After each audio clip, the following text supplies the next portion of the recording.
നമസ്കാരം. കോൺഗ്രസിന്റെ നിലമ്പൂർ കോട്ട പിടിച്ചെടുത്ത് ഇടതുപക്ഷത്തിന് സമ്മാനിച്ചയാൾ.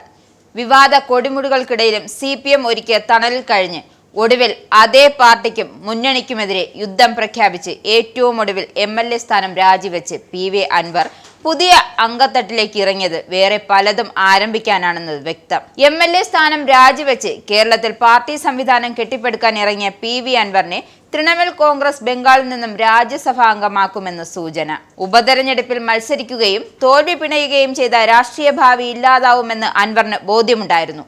അതിനാലാണ് രാജിവെച്ചുള്ള കരുനീക്കം നടത്തിയത്. നിയമസഭാ തെരഞ്ഞെടുപ്പിൽ തൃണമൂലിന്റെ ബാനറിൽ കേരളത്തിൽ പൊതുസമ്മതരെ മത്സരിപ്പിച്ച് ജയിപ്പിച്ചെടുക്കുവാനുള്ള തന്ത്രങ്ങളും അണിയറയിൽ തയ്യാറാവുകയാണ്. മലയോര മേഖലയിലെ 50ലേറെ മണ്ഡലങ്ങൾ കുറഞ്ഞ ഭൂരിപക്ഷത്തിൽ വിജയിച്ചിടങ്ങളിൽ തൃണമൂൽ ശ്രദ്ധയൂന്നുന്നതായാണ് സൂചന.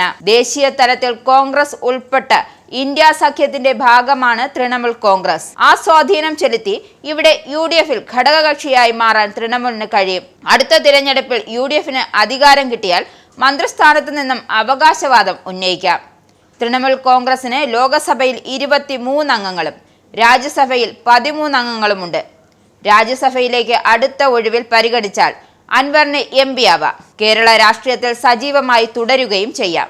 ബംഗാളിൽ CPMന്റെ അതിശക്തരായ ശത്രുക്കളാണ് തൃണമൂൽ. ന്യൂനപക്ഷങ്ങൾക്കും ക്രൈസ്തവർക്കുമെല്ലാം മമതയോട് എതിർപ്പുണ്ടാവില്ല. LDFിലെയും UDFിലെയും പല പാർട്ടികളിൽ നിന്നും ഒതുക്കപ്പെട്ടവരും ഒതുങ്ങിക്കൂടിയവരുമായ നേതാക്കളെ ഒപ്പം കൂട്ടി തൃണമൂൽ കോൺഗ്രസിനെ കേരളത്തിൽ ശക്തമായൊരു രാഷ്ട്രീയ പാർട്ടിയായി കെട്ടിപ്പടുക്കുക എന്നതാണ് PV അൻവറിന്റെ പ്രധാന ദൗത്യം. മലയോര മേഖലയിലെ കർഷകർ ഉൾപ്പെടെ വിവിധ ജനവിഭാഗങ്ങളെ പാർട്ടിയിലേക്ക് അണിചേർക്കാനാവും. വിവിധ കേരള കോൺഗ്രസുകളിൽ നിന്നുള്ള ഒറ്റയൊറ്റ നേതാക്കളിൽ പലരുമായും അൻവറും ഒപ്പമുള്ളവരും ചർച്ചകൾ നടത്തിയിട്ടുണ്ട്. NCP പോലുള്ള ചില പാർട്ടികളിൽ ചില നേതാക്കളും ചില മുസ്ലിം രാഷ്ട്രീയ പ്രസ്ഥാനത്തിലുള്ളവരും അൻവറിനൊപ്പം തൃണമൂലിൽ എത്തിയേക്കാം. CPMലെ നിലവിലെ നേതൃത്വത്തെയും പിണറായി എതിർക്കുന്നവരെയും അൻവറിനൊപ്പം തൃണമൂലിലേക്ക് ചേക്കേറാം.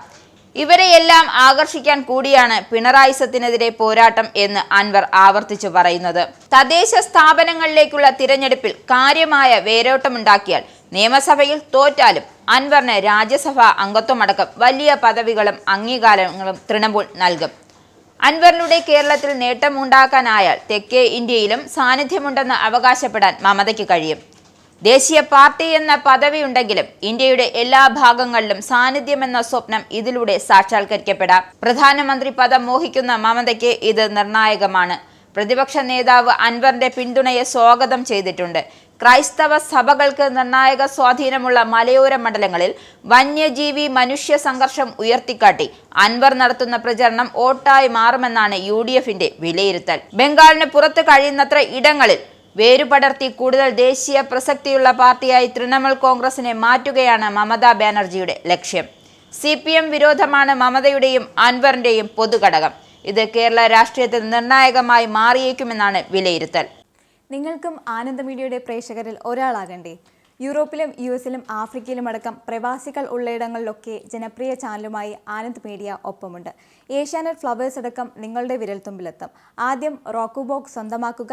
അതിൽ നിന്നും ആനന്ദ് മീഡിയ ആപ്ലിക്കേഷൻ ഡൗൺലോഡ് ചെയ്യുക, ഇൻസ്റ്റാൾ ചെയ്യുക. എന്നിട്ട് 02085866511 എന്ന നമ്പറിൽ ഞങ്ങളുടെ കസ്റ്റമർ കെയറിൽ ബന്ധപ്പെടുക. അല്ലെങ്കിൽ +91 735 660 3747 എന്ന നമ്പറിൽ വാട്സപ്പ് ചെയ്യുക. ആനന്ദ് മീഡിയയുടെ സേവനങ്ങൾ സ്വന്തമാക്കുക. മറ്റു ചാനലുകൾക്കൊപ്പം ആനന്ദ് TVയും എൻജോയ് ചെയ്യുക.